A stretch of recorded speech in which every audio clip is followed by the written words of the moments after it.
that's a bigger question. How do we make what's happened for us happen for others?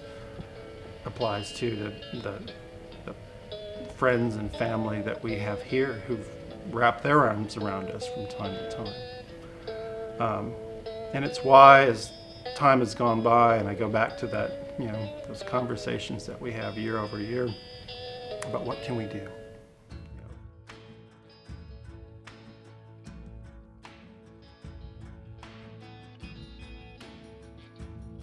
I'm comfortable talking about giving and kind of my journey to that.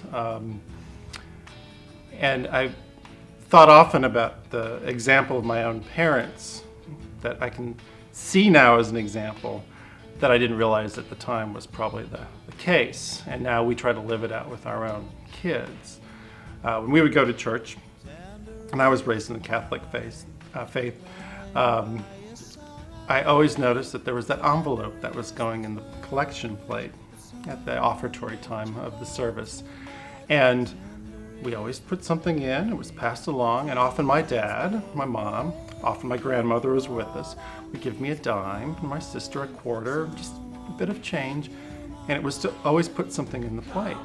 And we certainly knew at the time nothing about what it was or where it was going. It was not part of our Sunday school or anything like that. But over time we came to understand. We got our own little envelopes and we went through our own teaching and learning about giving. And already though the habit had begun, and that's probably the most important thing. Our own kids today go through the same thing, and most every Sunday they're looking to us for, it's not a dime or a quarter anymore, it's $1 or something like that, for something to put in. And we are more intentional now because they're at the age where they can understand about that. So it starts with, I think, just the practice, the observation, and kind of the feeling that it's something you're supposed to be doing. And then over time, I suppose it becomes more about the heart, the spirit of it. I'm involved in my work, or beyond my work, with a number of nonprofits and social service organizations, because giving my time, my talent, feels good to do that. I feel like I've been given this great gift of the talent that I have, the chance to pursue an education, to have a good career. I've had amazing tour through different jobs and different opportunities and been asked to do things and been able to say yes. And all along the way, I've always felt like every one of those doors open for me requires of me to open some doors as well. How can you do that? So when it comes time for me to think about, or for us, for Noelle and I, to think about what can we do, what's being called of us, it's a very different conversation really every year, because we like to spend some time looking at each other and thinking and reflecting. And what are the gifts of the year that's passed? What are the gifts that we've had really over a lifetime?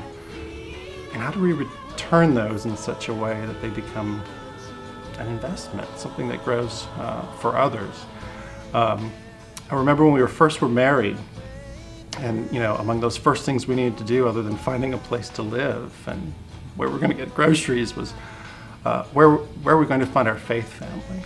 We were first-year professors at a university, and we're trying to put away savings and think about how we could save for a home, all those typical things of newlyweds. And then also we're expecting to have children and things like that too. So we were making some of those decisions, and then it was, okay, so then how do we begin to make that thoughtful giving decision? What can we do for this church with our time, our treasure, our talent, those three words that you hear so often, and we really believe in that.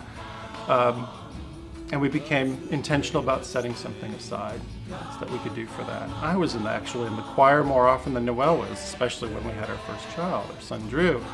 And what could we do there? And then what could we give in terms of our own treasure as well? And we were so excited when we got to 2%. That goal of tithing seemed remarkable for those in our Sunday school and other members of the church who would tell their stories. That's a unique feeling. That's a unique experience. and it's an evolving one. And maybe that's a good point as well. As I've evolved, my family has evolved, my faith has evolved. So much of that, almost a decade now, has happened right here. Can't place a value on that. And how exciting to think of the journey that's ahead for us as well.